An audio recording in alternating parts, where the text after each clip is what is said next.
Hello and welcome back to Questions That Matter. This is the show where we talk about all of the interesting and exciting work that's happening at TrustBridge. In May 2025, the Reserve Bank of India published a policy framework describing how it would publish regulations, directions, notifications, and guidelines. This is similar to something that the Securities and Exchange Board of India, the SEBI, did in February 2025, when it issued regulations describing how it would issue regulations. Both of these are progressive moves. The RBI framework requires it to publish an impact analysis. The SEBI regulations require it to describe what the regulatory intent and objectives are. Both of these require that any proposed delegated legislation be kept open for public consultation for 21 days. And there is also a requirement of a periodic review of such delegated legislation. My colleague Natasha Aggarwal has written an op-ed about the RBI framework in The Hindu, and we're talking about that today. Natasha, welcome and congratulations on the op-ed. Thank you. Now, why is this op-ed worthy? Why is this something important? Why do we need to talk about this? Like you said, this is a welcome start to sort of this idea of having more transparent legislative making processes. Because the RBI and the SEBI have a concentration of powers. They're created by the Acts of Parliament and they have quasi-legislative powers, and that's how they issue regulations. Because of the fact that there is a concentration of powers, it's even more important to ensure that there is some sort of consultative and transparent regulation making procedures. All right, so that makes sense. There's a concentration of power at these regulators, and so it's important to look at the process that they follow to put some safeguards in place. This framework, this set of regulations seems to do some of that. Is that enough? Is there more that could be done? How is this handled in other jurisdictions? So in my op-ed, I make two suggestions that could improve this process and ensure that they're a little more robust, that there's a little more transparency and accountability. So one is that regulators like the RBI and SEBI, when they issue regulations or when they issue a draft of these regulations for public comment, must identify the economic rationale for their regulatory intervention. And my second suggestion is that there have to be some sort of mechanisms in place to ensure periodic reviews and to ensure that they respond to comments received on their drafts. On my first argument, there has to be some sort of justification for regulatory intervention, and experts suggest that regulatory intervention is only necessary when there is a market failure. And therefore, I think it is essential for the RBI and the SEBI to ground their impact analysis or ground their regulatory intent and objectives in economic rationales. They are, at the end of the day, financial sector regulators. And while the framework that the RBI has issued and SEBI's regulations are great starts, they're not required to talk about the economic rationale. They're not required to identify the reason that they are proposing any regulations. Right, I think that's an important point.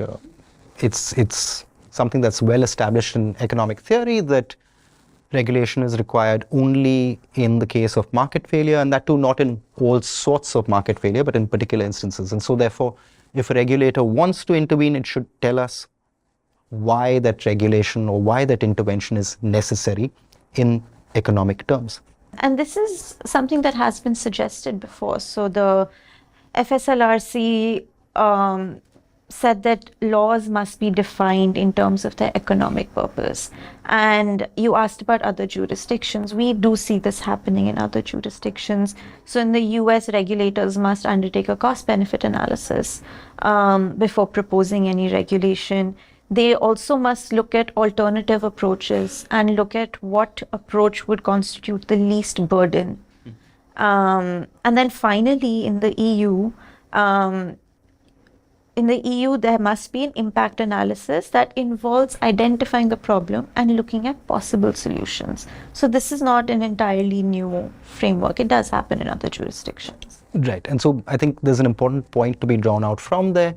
Economic theory tells us that regulation or intervention in the markets is required only in instances of market failure, that too not in all instances of market failure, but only in particular instances. And that's essentially what you're reiterating here. Is there something else that you said in the op-ed as well? Yes. So my second suggestion is for RBI and SEBI to have mechanisms that ensure accountability. So SEBI has previously issued consultation papers and sought public comments, and often they publish those public comments or respond to those public comments as part of their board meetings. But in my experience, most of these things are redacted. So you don't actually know what comments have been received or what SEBI's response is. And I think that is what needs to change. Both RBI and SEBI publish annual reports, and perhaps one way to ensure accountability is to make sure that your annual report describes your regulation making processes in that year. So how many drafts did you propose? How many comments did you receive? What were your responses to those comments? What is your rationale for accepting certain comments and rejecting others? These are all pieces of information that must be included and must be publicly mentioned. Right. I think both of those sets of arguments make tremendous sense. And I said earlier that these are progressive moves, and so it seems like a good idea. But how has this actually played out? After the RBI published this framework, has it issued any regulatory instruments? Are we happy with the way that this has been done? Do we have something to say about that? That's a very interesting question. So in May, the RBI issued a draft direction on investments in AIFs, and they sought to further restrict the abilities of regulated entities to invest in alternative investment funds. And so they called for a public consultation, and at TrustBridge we submitted comments. And our comments address the fact that the RBI in its draft directions did not tell us the economic rationale or any rationale for attempting to implement some changes. They did not provide data on what the problem is that they're seeking to address. So they say that they are looking at the evergreening of loans, and that is a risk that they are trying to mitigate. But where is the evidence that suggests that there has been evergreening? How frequent is this problem? So none of that information was present. Right. So we don't know what the size of the problem is. We don't know what the extent of the problem is. And we have no way of determining whether these proposed regulations are the correct way of addressing that problem. Yeah.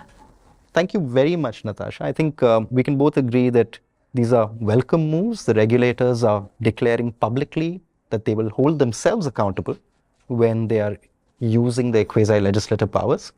There's still a lot more that can be done, but I think we all have reason to hope. That's true. Thank you, Natasha, and thank you for watching. Please do remember to like and subscribe, and we'll catch you in the next one.